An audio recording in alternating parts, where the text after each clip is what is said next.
ఇప్పుడే country delight యాప్ని download చేసుకోండి. Download the country delight app now. అందరికీ నమస్కారం, నేను Swaroopa Potlapalli. Welcome to Suman TV. ప్రేక్షకులు ఎప్పుడెప్పుడా అని ఎదురు చూస్తున్న ఓజీ ఒరిజినల్ గ్యాంగ్స్టర్ ఈ నెల 25న థియేటర్స్లోకి వచ్చేస్తూ ఉన్నాడు.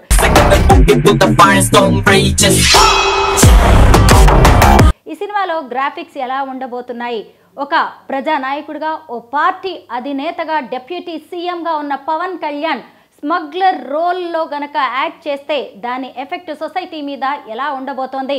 ఏపీ ప్రభుత్వం ఇప్పటికే టికెట్ల రేట్లు పెంచుకునేందుకు అనుమతినిచ్చింది. మరి తెలంగాణలో ఎలా ఉండబోతోంది? ప్రస్తుతం నాతో పాటు ఉన్నారు సీనియర్ ఫిల్మ్ జర్నలిస్ట్, క్రిటిక్ ప్రభు గారు. ఆయనతో మాట్లాడదాం. నమస్తే ప్రభు గారు. ముందుగా ఓజీ సినిమా మీద మీ ఎక్స్పెక్టేషన్స్ ఏంటి? ఎవరికైనా ఎక్స్పెక్టేషన్స్ ఉంటాయి. పవన్ కళ్యాణ్ సినిమా అనగానే ఎక్స్పెక్టేషన్స్, క్రేజ్, బజ్ ఇవన్నీ న్యాచురల్గా క్రియేట్ అవుతాయి. కాబట్టి నా ఎక్స్పెక్టేషన్స్ అయినా మీ ఎక్స్పెక్టేషన్స్ అయినా ఎవరికైనా ఎక్స్పెక్టేషన్స్ ఉండటం సహజం. కాబట్టి దీని మీద కూడా మంచి అంచనాలు ఉన్నాయి. ఎందుకంటే ముఖ్యంగా డైరెక్టర్ సుజిత్ స్టైలిష్ టేకింగ్ మీదనే కాన్ఫిడెన్స్. ఎందుకంటే సాహో అంతకుముందు తను చేసిన సినిమా పెద్దగా బాక్స్ ఆఫీస్ దగ్గర అంత, అది బాహుబలి సిరీస్ తర్వాత అంత పెద్ద ఇది కాకపోయినప్పటికీ కూడాను అతని స్టైలిష్ మేకింగ్కి మాత్రం చాలా మంచి పేరు వచ్చింది. ఆ పాయింట్ ఆఫ్ వ్యూలో అసలు అతనికి మళ్ళీ సెకండ్ సినిమా చేయటం, ముఖ్యంగా ఫ్యాన్స్ కూడా అప్పుడు కొంచెం డిసప్పాయింట్ అయ్యారు సుజిత్ డైరెక్టర్ అనగానే అయ్యారు. కానీ అతని స్టైలిష్ టేకింగ్ మీద ఉన్నటువంటి కాన్ఫిడెన్స్తో ఈ అవకాశం రావడం జరిగింది. కాబట్టి ఆ ప్రజెంటేషన్ అనేటువంటిది బాగుంటుంది అనేటువంటి అంచనాలు గ్యారంటీగా ఉన్నాయి. ఆ సినిమా ఈ సినిమా అనేమీ లేదు, పవన్ కళ్యాణ్ సినిమా అంటే చాలు ఇంకా ఒక రేంజ్లో ఊహించేసుకుంటారు. అయితే హరిహర వీరమల్లు విషయంలో కూడా అలాగే ఉన్నారు. కాకపోతే ఆ సినిమా ఫ్లాప్ అయింది. ముఖ్యంగా గ్రాఫిక్స్ విషయంలో ఎక్కువగా డిసప్పాయింట్ అయినట్టుగా కనిపిస్తుంది. మిరాయి నరసింహం వంటి సినిమాల్లో చాలా తక్కువ ఖర్చుతోనే అంత అద్భుతంగా గ్రాఫిక్స్ చూపించారు. ఈ సినిమాల్లో ఎందుకు ఇలా అనేది కూడా ఒక టాక్ నడుస్తుంది. ఓజీ విషయంలో ఎలా ఉండొచ్చు? ఏ విషయంలో అయినా గ్రాఫిక్స్ అనేటువంటి ఈ రోజున డామినేటింగ్ ఫ్యాక్టర్స్ అయ్యాయి. వాటిని చక్కగా తీసుకున్నట్లయితే ఇప్పుడు మిరాయి సినిమాలో కానీ, హనుమాన్ కానీ, మహా అవతార్ కానీ ఇవన్నీ కూడా టెక్నికల్ ఎక్సలెన్సీస్. కథలో కంటెంట్లో వెయిట్ ఉండటం ఎంత గొప్పగా కనిపించిందో దాన్ని రిప్రజెంట్ చేసే స్థాయిలో గ్రాఫిక్స్ అనేటువంటి చక్కగా చేయటం జరుగుతుంది. అలా లేకపోతే ఫలితం ఎలా ఉంటుంది అనేటువంటిది మనకు అర్థమైపోతుంది. మా హరిహర వీరమల్లే ఉదాహరణ. హరిహర వీరమల్లో కంటెంట్ వెయిట్ ఉన్నా కానీ ఒక మంచి కంటెంట్ తీసుకున్నప్పటికీ కూడాను హాచ్ ప్యాచ్గా తీసినటువంటి సెకండ్ హాఫ్ అనేటువంటిది, దాంట్లో గ్రాఫిక్స్ అనేటువంటి ఆ సినిమాని దెబ్బకొట్టాయన్న విషయం తెలిసింది, అర్థమైపోయినటువంటి విషయమే. కాబట్టి దీంట్లో కూడా గ్రాఫిక్స్ బాగున్నాయి అనేటువంటి ఎక్స్పెక్టేషన్లో ఉన్నాం. ఏదైనా సీయింగ్ ఈజ్ బిలీవింగ్. సినిమా చూసిన తర్వాత మనం మాట్లాడుకోగలం. ముందే అలా ఉన్నాయి, ఇలా ఉన్నాయి, అంత చెత్తగా ఉంది, అదే ఉందని చెప్పి ఊహాగానాలు చేసి సినిమాని కిల్ చేయకూడదు. సినిమా రిలీజ్ అయిన తర్వాత నిజంగా కూడా బాగలేకపోతే బాగలేదని చెప్పగలగాలి తప్ప బాగలేని సినిమాని ఆహా ఓహో అని చెప్పి మోసేసే పరిస్థితి కూడాను ఉండకూడదు. ఇప్పుడే it is too early to talk negative about the things. సినిమాని గురించి నెగిటివ్, మంచిని ఇన్వైట్ చేద్దాం, కాదనుకో we have to accept that. Pawan Kalyan craze, following ఏ రేంజ్లో ఉంటుందో మనందరికీ తెలిసిందే. అయితే పుష్ప 2 రిలీజ్ సమయంలో ఆయన బెంగళూరులో పెట్టిన ఒక ప్రెస్ మీట్లో కొన్ని కామెంట్ చేశారు. రెడ్ శాండల్ స్మగ్లర్స్ లాంటి వాళ్ళని మనం హీరోస్గా చూస్తున్నామని. మరైతే ఇప్పుడు ఆయన డిప్యూటీ సీఎంగా ఉన్నారు. అలాంటి వ్యక్తి ఒకవేళ ఈ ఓజీ గ్యాంగ్స్టర్, స్మగ్లర్ క్యారెక్టర్స్లో చేస్తే సొసైటీ మీద దాని ఇంపాక్ట్ ఎలా ఉండొచ్చు? పుష్ప విషయం మీరు ప్రస్తావించారు కాబట్టి చెప్తున్నా. పుష్ప సినిమాలో హీరో అనేటువంటి ఒక స్మగ్లింగ్ యాక్టిట్యూడ్ ఉన్నప్పటికీ కూడాను స్మగ్లర్గా మారిన, దొంగగా మారిన చాలామంది హీరోలు దొంగలుగా చేసినటువంటి సినిమాలు చాలా ఉన్నాయి. కానీ దానికి ఒక జస్టిఫైడ్ రీజన్ అనేటువంటిది ఇస్తూ ఉండేవాళ్ళు. ఇట్ ఈస్ నాట్ రైట్, ఒక తప్పు చేసినప్పుడు తప్పుకు శిక్ష అనేటువంటిది ఉంటుంది అనేటువంటి ఒక గుడ్ సే అనేటువంటిది కాదు. ఆ రోజుల్లో ఇప్పుడు కేవీ రెడ్డి గారు, కిరణ్ నాగేశ్వరరావు గారు, దుగ్గిపెట్ట మసూందర్ లాంటి వాళ్ళు తీసిన దొంగరాముడు సినిమా టైటిల్ దగ్గర నుంచి మనకి ఈ కాంట్రవర్సీ ఎప్పుడూ వస్తూనే ఉంటుంది. హీరో దొంగ ఏమిటి, దొంగని హైలైట్ చేయటం ఏంటి, దొంగను గ్లామరైజ్ చేయటం ఏంటి, దొంగతనాన్ని ఆ నేచర్ని గ్లోరిఫై చేయటం ఏంటి అనేటువంటి డిస్కషన్ ఎప్పుడూ ఉంటుంది.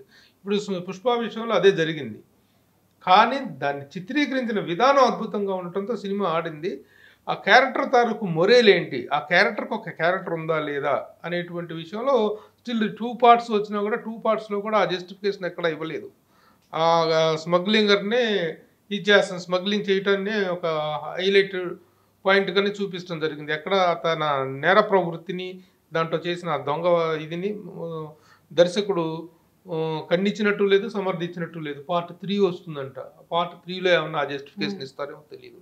ఇప్పుడు ఈ సినిమా విషయంలో కూడా ఏ సినిమా విషయంలో అయినా సరే నెగిటివ్ ఎలిమెంట్స్ని, నెగిటివ్ థింగ్స్ని గ్లోరిఫై చేయటం, గ్లామరైజ్ చేయటం చేసినా సరే చివరిలో గ్యాంగ్స్టర్గా ఎందుకు మారాడు, మీరు తాలూకా రీజనింగ్ అనేది కరెక్ట్గా ఉందా, రీజనింగ్ ఉన్నా సరే దాని తాలూకు ఒక పశ్చాత్తాపమో, పరితాపమో, దాని తాలూకు ఒక పరివర్తనం ఆ క్యారెక్టర్లో వచ్చింది అనుకున్నప్పుడు గ్యాంగ్స్టర్ చేయటం తప్పేం లేదు. అది అది ఎంతవరకు ఉందనేటువంటి సినిమా చూస్తే కానీ తెలియదు. డిప్యూటీ సీఎం కాబట్టి ఈ క్యారెక్టర్ చేయకూడదా, అది చేయకూడదు. అతను యాక్టర్ డిప్యూటీ సీఎం కంటే ముందు తను చాలా పెద్ద పాపులర్ స్టార్. ఆ స్టార్కి ఎలాంటి క్యారెక్టర్ యాక్సెప్ట్ చేయాలి, ఎలాంటి క్యారెక్టర్ యాక్సెప్ట్ చేయకూడదు అనేటువంటి విచక్షణ ఉంటుంది. లేకుండా తను కనుక దొంగతనాలుగా చేయటాన్ని గ్లోరిఫై చేసేటువంటి, సమర్థించేటువంటి క్యారెక్టర్ అనుకో, దానికే అల్లు అర్జున్ చేసినటువంటి పుష్పకి దీనికి తేడా ఉండదు. కాబట్టి ఎలాంటి జస్టిఫికేషన్ ఇచ్చారో, ఎలాంటి ఫైనల్ సే ఏంటి అనేటువంటిది మనం have to wait and see. పెద్ద హీరోల సినిమాలు రిలీజ్ అవుతున్నాయంటే చాలు టికెట్ల రేట్స్ హైక్స్ గురించి కూడా డిస్కషన్ నడుస్తూ ఉంటుంది. ఇప్పుడు పవన్ కళ్యాణ్ సినిమాకు కూడా టికెట్ల రేట్లు పెంచుకోవడానికి ఏపీ ప్రభుత్వం అనుమతినిచ్చింది. దీన్ని మనం ఎలా చూడాలి? పవన్ కళ్యాణ్ సినిమాకు కాదు ఇచ్చింది, డివివి దానయ్య, డివివి ఎంటర్టైన్మెంట్స్ పతాకం మీద డివివి దానయ్య నిర్మించిన సినిమాకి ఇచ్చారు టికెట్ పెంచుకునే అవకాశం. అది ఇష్టపడిన టికెట్ రేట్ల పెంపు అనేటువంటిది నిర్మాత చేసుకునే అప్లికేషన్కి ప్రభుత్వం ఇచ్చే స్పందన, ప్రభుత్వం ఎలాంటి వీసులుబాటు ఇచ్చింది అనేటువంటిది పాయింట్ ఆఫ్ వ్యూలో చూడాలి. పవన్ కళ్యాణ్ సినిమా ఏంటి, అంతమంది హీరోలందరూ సినిమాలు అవుతుంటే ఆయన నిర్మాతలు అప్లై చేసుకుంటారు. టికెట్ రేట్లు పెంచుకునే అవకాశం గురించి పెద్ద సినిమాలు అటువంటి కాస్ట్ ఆఫ్ ప్రొడక్షన్ పెరుగుతున్నాయి, వాటి స్పాన్ పెరుగుతుంది, వాటి తాలూకు వ్యక్తి పెరుగుతుంది. కాబట్టి భారీ నిర్మాణ వ్యయంతో చేస్తున్నారు. కాబట్టి ప్రతి నిర్మాత అప్లై చేసుకుంటున్నాడు. ఆ నిర్మాతకు వచ్చేది తప్ప పవన్ కళ్యాణ్కి ఒక్కడికి ఎందుకు వస్తుంది? పవన్ కళ్యాణ్కి ఒక్కడికే చిమకతాలు గారు ఇవ్వకుండా ఉన్నారా? అది కరెక్ట్ కాదు. అది పవన్ కళ్యాణ్ ఏదో చేసి తన ఇన్ఫ్లుయెన్స్ ఉపయోగించి టికెట్ రేట్లు పెంచుకున్నాడు అనేటువంటి మాట కరెక్ట్ కాదు. అది ప్రతి హీరోకి జరుగుతుంది కదా. అంత జరిగినటువంటి పుష్ప సినిమాలో జరిగింది, అంతకుముందు జరిగిన అన్ని సినిమాలు ఒక సినిమా పేరు అంటూ పెట్టం కాదు. పెద్ద సినిమా ప్రతిదీ కూడా టికెట్ల రేటుగా అనుమతిని కోరుకునేటువంటి అప్లై చేసుకునేటువంటి అవకాశం ఉంది. అవకాశాన్ని ప్రభుత్వాలు పరిశీలించి దాని ప్రకారం ఇస్తున్నాయి. టికెట్ రేట్ల విషయంలో తెలంగాణలో ఎలా ఉండొచ్చు? అలాగే ఓజీ సినిమాకి బెనిఫిట్ షోస్, అలాగే ప్రీమియర్ షోస్ కి సంబంధించి కూడా తెలంగాణ ప్రభుత్వం పాజిటివ్ గానే ఉన్నట్టు తెలుస్తోంది. దీని మీద మీరేం చెప్తారు? ప్రభుత్వాలకి ఒకటే పాలసీ ఉంటుంది, సినిమా పట్ల ఒక పాలసీ. అది తెలంగాణ ప్రభుత్వం, ఆంధ్రప్రదేశ్ ప్రభుత్వం అనేటువంటిది పక్కన పెడితే, తెలంగాణ ప్రభుత్వం ఇచ్చింది కాబట్టి మేము ఇవ్వాలా, మేము ఇచ్చాము కాబట్టి వాళ్ళు ఇవ్వాలా. అక్కడ ఉన్నటువంటి టికెట్ రేట్ల దామాషాని ప్రకారం, ఆ టికెట్ థియేటర్ల కెపాసిటీ ప్రకారం, ఆ దామాషా ప్రకారం ఎక్కడ ఎంత పెంచుకోవాలో అంత పెంచుకుంటే ప్రతి తెలంగాణ ప్రభుత్వం డెఫినెట్గా కన్సిడర్ చేస్తుంది. చేయకుండా ఎందుకుంటుంది? అది తెలంగాణ ఆంధ్రప్రదేశ్ వాళ్ళు ఇచ్చారు, రేవంత్ రెడ్డి కూడా ఇచ్చేస్తాడు, వాళ్ళు ఇచ్చేస్తారు, వీళ్ళు కూడా ఇచ్చేస్తారంటే దాంట్లో ఇదేంటంట, ఆక్షేపణ ఏంటంట? సినిమా టికెట్ రేట్లు పెంచుకునే అవకాశం ఉంది కాబట్టి వాళ్ళు అప్లై చేసుకోవటం నిర్మాత పని కాబట్టి నిర్మాత అప్లై చేసుకుంటే ఇవ్వటం అనేటువంటిది జరుగుతుంది. అసలు సినిమా టికెట్ల రేట్లు దోపిడీ అయిపోయింది ఇది అనేటువంటి ఒక పిచ్చి వాదన కూడా జరుగుతూ ఉంటుంది. సినిమా టికెట్ల రేట్లు దేనికి పెంచుకుంటున్నారు? ఫస్ట్ షోకి కనుక బ్యాడ్ టాక్ వస్తే ఆ పెరిగిన రేట్లు ఎంత ప్రమాదం వీళ్ళకి, నిర్మాతలకి. సినిమా టికెట్ మంచి పాజిటివ్ టాక్ వస్తేనే ఆ రేట్లు పెంచుకున్న దానికి కూడాను ఒక అర్థం ఉంటుంది, ఒక ప్రయోజనం ఉంటుంది. ఆ ప్రయోజనం కూడా లేకుండా పోతుంది కదా. సినిమాకి బ్యాడ్ టాక్ వస్తే హరిహర వీరమల్లు సంగతి చూసాం, ఎవరి విషయంలో ఎందుకు హరిహర వీరమల్లు విషయం చూసాం. ఇంకా చాలా పెద్ద పెద్ద సినిమాలకు రేట్లు పెంచుకున్న తర్వాత సినిమా బ్యాడ్ టాక్ వస్తే దాన్ని ఎవడూ కాపాడు. ఎంత రేట్లు పెరిగినా కూడా ఎంత వస్తుంది? ఒక 1 day 2 days వస్తాయి కలెక్షన్స్ అంతే. పెద్ద భారీ సినిమాలు 250 కోట్లు 300 కోట్లు ఈ రోజున మరి తెలుగు సినిమా స్పాన్ అనేటువంటిది పెరిగింది, తెలుగు సినిమా అంతర్జాతీయ స్థాయికి వెళ్ళింది, తెలుగు సినిమాని ఇంటర్నేషనల్ హబ్గా మనం తయారు చేయాలనుకుంటున్నప్పుడు, అలాంటి స్టాండర్డ్లో సినిమాల నిర్మాణం జరుగుతున్నప్పుడు ఆ పెంచుకునేటువంటి ఇది ఇంకోటి, cinema is optional. Cinema rate 1000 రూపాయల రేటు ఉన్నప్పుడు వెళ్ళాలా లేదనేటువంటి డిసైడ్ చేసుకునే విచక్షణ నీకుంటుంది. అంత మాత్రం దాంట్లో దోపిడీ ఏంటో నాకు అర్థం కాదు. మీకు అర్జెంటుగా సంక్రాంతి సెలవులు రాగానే హైదరాబాద్ మొత్తం ఖాళీ అయిపోద్ది. ఆర్టీసీ బస్సుల దగ్గర నుంచి, ప్రైవేట్ బస్సుల దగ్గర నుంచి మొత్తం 100 రూపాయలు. విజయవాడ వెళ్ళాలంటే 2000 రూపాయలు పెట్టుకుని విజయవాడ పోయే రోజులు, కాకినాడ పోయే రోజులు అన్నీ మనం మర్చిపోతాం. అప్పుడు రేట్లు పెంచుకున్నప్పుడు ఎందుకు పెంచుతున్నారు? ఏంటి దోపిడీ, ఏమిటి ధర్న్యాయం, ఏమిటి అక్రమం ఎవడ అడగడే?